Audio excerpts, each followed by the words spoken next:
Ladies and gentlemen, we are back. Malo on football, Saturday afternoon, man, in Johannesburg. A beautiful Saturday afternoon, I must say, weather-wise, after all of this weather, freezing cold weather that we've had in the last couple of days. But hey, man, beautiful weather today. So yeah, man, just a platform, Malo on football, where I give my views, man. I express everything that's going on in the world of football, both locally as well as internationally. So here we go tonight. Obviously, it's the game between Arsenal versus Manchester United. If you are Arsenal or Man U fans, what do you read into this particular game? Onana, obviously, from a Man United perspective, having signed for the club, reuniting with Eric Ten Hag. So it should be quite interesting what he does behind the sticks for Man United. I released a video yesterday talking about I hope that the United fans don't racially abuse Onana, because we know he's prone to one or two mistakes, in the new philosophy and way of play that Ten Hag wants to adopt at Man United, playing out from the back and the like. And being an African player, I think it's very critical that he starts well. So we'll see how he performs tonight. From an Arsenal point of view, I'm expecting the likes of Thomas Partey, who we know has flown to be with the team. There was speculation about Saudi and AC Milan lining up bids for him, but looks like he'll be staying. Arteta coming out to saying that no, he's part of our plans. We would not move backwards. We've signed quality players. We want to add to that squad and challenge next season. So a friendly game, but as we all know, there's nothing friendly between Arsenal and Manchester United. So it's going to be really interesting to see what happens in that particular game. I'm hoping Arsenal do the business. They've got a fantastic side, excellent chemistry, and let's see how we blend in some of the new signings. But here we go with regards to today's topic. It is Kylian Mbappe, and just my views, man, on the saga that keeps going seesaw from left to right regarding Kylian Mbappe. It kind of rings like a Luis Suarez, For me, Mbappe is starting to have a negative connotation around him as a footballer, and these are just my opinions, man. And I say that because it seems like he's doing a lot of behind the scenes dealings or flirtings with Real Madrid. We remember 2 seasons ago. Oh, I think before I continue, sorry about the shadow. Maybe you can't see me so while I'm driving, but I thought let me give you a different view from a visual point of view with regards to my content and my channel. But as long as you can hear my voice, you know exactly what I'm talking about. It's Malo on football, man. So yeah, Kylian Mbappe for me is tarnishing, in my opinion, his image, his reputation. He is dilly-dallying between football clubs that obviously want his signature. That is PSG, where he currently is at, and that is Real Madrid, who he's been flirting with.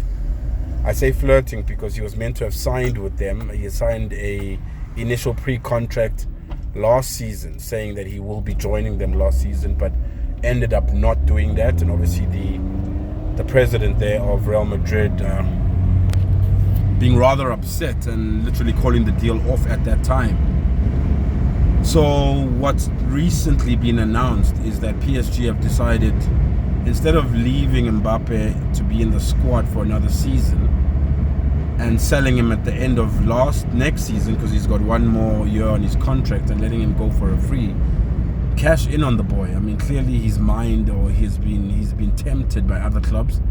Obviously, being Real Madrid, everyone knows he wants to play for the white shirt of Real Madrid, one of the most successful football clubs in the world, and why not, But for me, the way he's going about it, I don't know if his father is maybe in his ear in terms of, creating this confusion. But for me, ultimately, I blame the player. I blame Mbappe for not just coming out firm and saying, look, PSG, you've helped me a lot in my career. I'm the brand that I am, but I do have ambitions of playing for Real Madrid. So, either let me go now if Real Madrid still want to put money on the table, or let me go at the end of the season for a free. But I think the decision from PSG to say, no, to hell with that, you're not flying to Japan for the preseason friendly, we're cancelling that. We're actually going to sell you now so that we can make 150, 175 million out of you now, is the best decision from a football point of view. I think for me, Mbappe has become very arrogant for such a young footballer. He's played with the likes of Lionel Messi. He should see the example of being a true professional. It's one thing of being an absolute amazing footballer on the field that we all agree he is, but how you conduct yourself off the field for me is very important. You look at the likes of a David Beckham. You've seen what he's done in his career. You see now what he is doing with Inter Miami. Bringing the likes of Sergio Busquets, Lionel Messi, who scored an absolutely fantastic free kick yesterday. But it talks to the type of person ultimately that David Beckham is, and I don't think Mbappe has reached that level of maturity where he realizes that no one is bigger than the football club and the institution.